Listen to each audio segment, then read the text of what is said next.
So I was thinking over the weekend what this 250th anniversary for the United States means to me as someone who was born in another country, came here as a kid, grew up here, have succeeded in business and media to some degree here. I'm raising kids in the United States.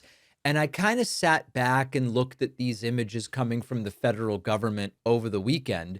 And quite frankly, I was getting very depressed. I don't really know any other way to say it because so much of what is happening right now in this country, under the guise of making America great again, is really undoing a lot of the things that made the United States great.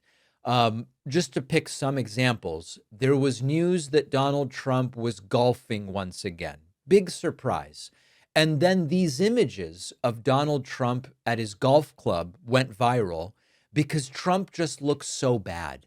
And of course he looks bad. That's not really what made me sad, although I'm sure it's sad for Trump to look like that. But obviously, you see these images and you say, wow, that is a president in decline. That is someone really so incapable of governing for the benefit of the average American, despite his promises. But that's not even really the sad part. The sad part is the role of the federal government has become the opposite of what it could be and what I believe it used to be. The federal government really could be a huge part of making America great. And instead of that as its role, it's become a tragic global laughingstock. The issue is not Trump's decline per se, it's Trump's decline combined with an inability and an unwillingness and really a lack of interest in making the country what it could be. You know, we had these promises of reduced cost of living. You could be improving housing, as Trump said he would be doing, or getting the price of groceries down, getting people jobs, lifting up wages. Like there are things the federal government could be doing to make the country better.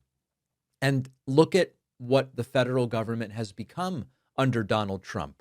We've got optional wars that raise the cost of living for everyone, alienate our allies, and leave 75% as the median of global people who say we cannot trust the United States under Trump anymore. That's an optional disaster. We've got optional blanket tariffs that raise the cost of living for everyone and also further alienate our allies. And then our tax money is being spent by the federal government, meaning by Trump's administration, on things like the reflecting pool fiasco, taxpayer money, mind you, with no bid contracts, spending money on a 250th anniversary state fair that is empty and pathetic. And we're going to dive into the state fair a little bit more later in the show. But just as a preview, have you seen this? Peter Doocy on Fox News claims, oh, people are still coming out to the fair. But we see the video. This thing is empty. There's almost no people here. Do you ever in your wildest dreams think you may be doing your Sunday show from a state fair on the National Mall? How great is this? It's really something. And the weather, not the best today, but people are still coming out. People are still coming in. Listen, we need rain, so we'll take it. Well, the farmers need the rain, so we're going to be okay with it. We do need rain. First, do you ever? Yeah. It's just pathetic. And that's really what hit me over the weekend. I'm not finding the situation depressing because, you know, Trump is getting older. Every president gets older, and notably so while they are president. I'm depressed because it feels like the federal government has stopped even pretending to try to solve any of our biggest problems. And as I reflected, I thought what made the United States great or exceptional, whatever word you want to use, it wasn't that our president played golf or that we had military parades or giant birthday celebrations for politicians. It was not endless social media posts. What made the country great was people all over the world believed that the United States was a place where things would get better as we go forward. Next year would be better than this year, and next decade would be better than this decade. We were building things. We have manufacturing employment, at a record low level right now. We were investing in science. We've got Robert F. Kennedy Jr. and the Department of Health and Human Services going anti-vax, anti-science into all sorts of nonsense. We created world-class universities that everybody wanted to come to from all over the world. Instead, you look around, the right is just attacking universities. We were a country where entrepreneurs started companies that changed the world. We were a country that had companies that were world changing. And now those companies are seen as woke. Oh, those companies have gone woke. Those aren't good anymore.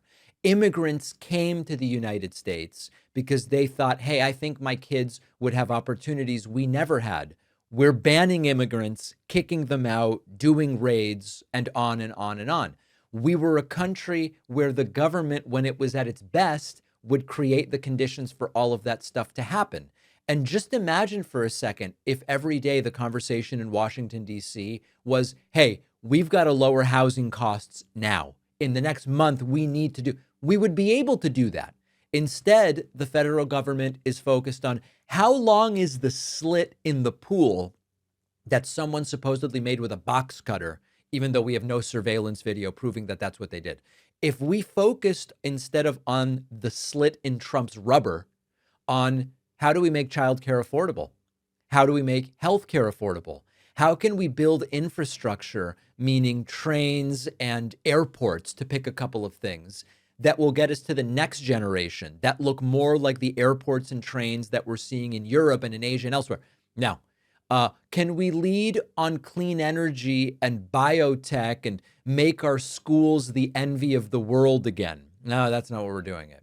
Or can we make it easier to build a business, buy a home, raise a family?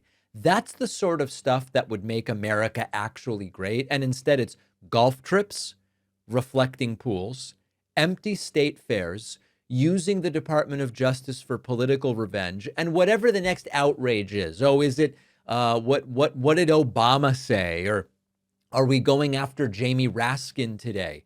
None of that is let's make the country great. It's just stagnation. And so we're about to celebrate 250 years. It's depressing that Trump happens to be the guy who will be president at that milestone. But I think there's a simple question that we could and should be asking, which is, are we actually building a country our children would be proud to inherit? Or are we pushing the country to something that when our children inherit it, they are going to have to go back to the drawing board to figure out how to fix it? Right now, I think that's the measure that matters. Right now, we are falling way short of what this country is capable of.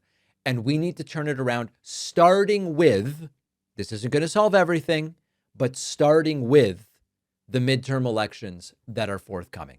Thanks for watching. Check out this other video. And if you like our content, make sure to subscribe so YouTube puts our videos in your feed, and subscribe to the podcast on Spotify and Apple.